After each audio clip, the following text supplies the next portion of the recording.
So I've seen Barbie, and let me tell you, I got a lot to speak about on this particular film. There's been much anticipation for this film due to the phenomenon that is Barbenheimer craze. This feels like the first culturally cinematic experience phenomenon since probably Spider-Man No Way Home. And for this to feel so culturally impactful, for not having it be the influence of an MCU movie, is so great and refreshing to see. I really do hope it's some sort of beacon for the future of cinema and the theater-going experience. I've never seen my local cinema so incredibly packed for a movie, and the aura that was around everyone was just so great to see. Before I go into any specifics, I want to say I like this movie. I really do. Now with that out of the way, let me get through the nagging massive issue with this movie. It's everyone's favorite topic, the agenda, and especially the wokeness of this movie. There's a reason why so much of the plot was hidden in the trailers, folks, and this is exactly why. The forefront of this movie is hyper-feminism and smashing the patriarchy. Not to say feminism is bad, of course, it isn't, but when this movie does it, we're talking 2016 BuzzFeed type of feminism here. Every guy in this movie is treated as moronic, and while it was endearing at the start of the movie, we quickly learned that in Barbie Land, the Kens are treated like shit. So when we get to the real world, the men are written only by talking in sexual remarks towards Barbie, because that's definitely how real people talk. The corporate CEOs of Mattel in this film are also treated like buffoons. I would have preferred if they were just treated as the greedy capitalist pigs a la Lord Business in the Lego movie, also played by Will Ferrell, funnily enough. Like, there's a point in this movie where something happens, and in a way it benefits their company, and one of the guys is like, nah, well, we can't have that happen, it'll be a catastrophe. No, even though we're making so much money. Like I said, the Kens are treated like second nature. In Barbie Land, Barbie rules, and no one has a problem with it. But later in the movie, when the Kens flip things, it's suddenly a bad thing? This movie could have easily said the patriarchy hurts both sides, because surprise surprise, research shows both sides do in fact get affected by it. But nah, the movie says only the male patriarchy is bad. One of the messages quietly put in there that no one is going to pick up on is, if a man stops simping over a woman, they'll actually achieve something in life and find themselves. Which is great, but that gets shoved over the agenda and the be yourself message. I obviously have no problem with the be yourself message of the movie. I'm pretty sure that's what the whole brand of Barbie has always been about. This movie claims that in the real world, Barbie represents everything wrong and sets feminism backwards, when that's literally never been a topic of discussion unless you're a chronically online blue-haired Twitter user, those of which will love this movie, of course. Also, for some reason, there's subtle, not so subtle gay things sprinkled in this movie, and unlike Nimona, instead of it being outright representation, it seems to be treated as a joke. The Kens tend to act flamboyantly and dress as such. At one point, the CEO people go in for a hug, but then stop, and that's the whole joke. Like, wow guys, we're doing, ew, that's gay humor. Doesn't that seem pretty fucking hypocritical of your message? You know what, that's all I gotta say about all that. I tried to not let it bother me, as I really wanted to like this movie, but just know, going in, the reason the trailers were so vague is because this is a feminist movie. This movie starts with essentially the teaser trailer, which parodies 2001: A Space Odyssey's Dawn of Man sequence. I feel like this shouldn't have been in the movie. It works as a brilliant teaser, but seeing it open the movie felt weird and almost tacked on. I love how colorful all the sets are in Barbie Land. The production designers clearly had a lot of fun bringing this movie to life. It feels like an old Hollywood movie with the way the backgrounds are all painted and everything is so artificial.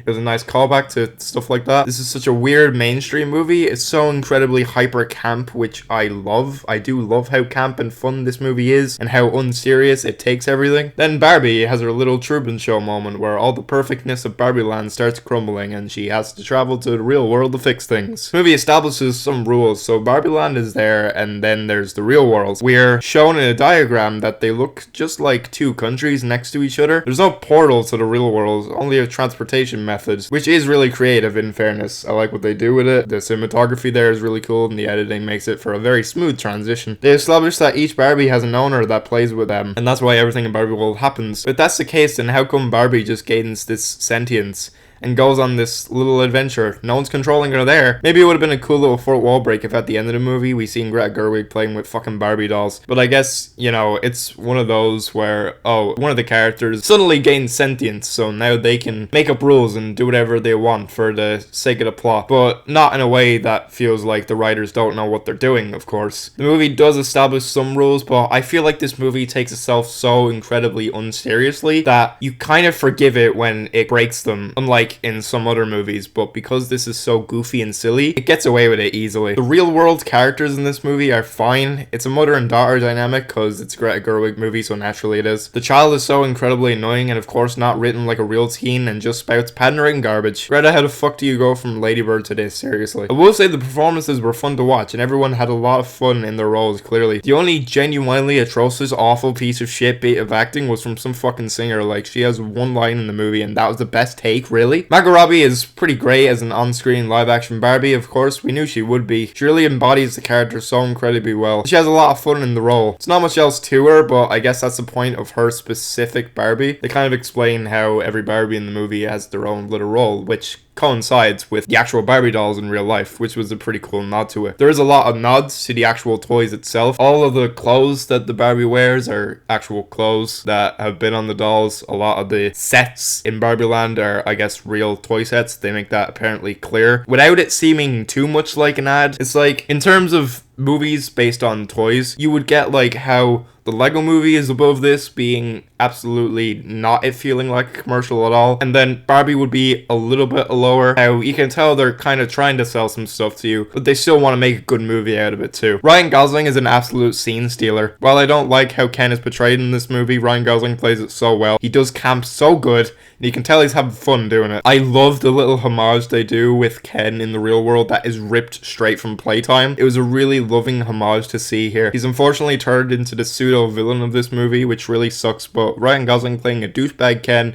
is still fun, and he does it just as good as regular Ken. The movie doesn't even need a villain, and if there is one, it should have been the Mattel employee. Speaking of which, I feel like these characters were really left on the cutting room floor. To me, the movie forgets about them very often, which is really distracting. Maybe a lot of their scenes were cut out. Michael Cera is really great for the small role he has. Every time he shows up on screen, he's hysterical. I kind of hate the music in this movie too, but of course I will personally. It's all modern pop songs, mostly, but I do like how some of the songs give off this Matt Stone, Trey Parker vibe in terms of songwriting, where they sing about what's happening on screen. It made for a pretty funny listening experience. The only good songs in this movie, surprisingly, were all the Ken songs, 2 in total, because goddamn, Ryan Gosling has such an incredible singing voice, he always has. If you've seen La La Land, you'll know. This movie wears its influences on its sleeves in terms of it feeling like an old Hollywood musical, on sound stages to these painted backdrops. Its vibrant use of color taken from many things, from the red shoes to women on the verge of a nervous breakdown. Gerwig cited The Godfather as an influence on the movie, which is a complete lie. The Godfather is referenced blatantly in the movie,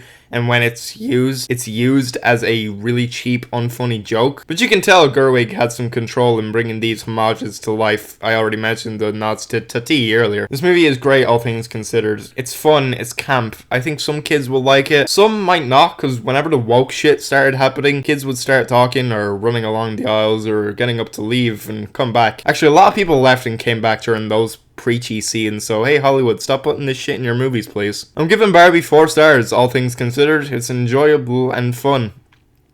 I'm giving Barbie 4 stars, all things considered. It's enjoyable and fun, but god, I wish it was either less preachy or not at all. If it wasn't shoving an agenda down your throat, this could have been amazing, but if you love camp in your movies, then you'll get so much out of this.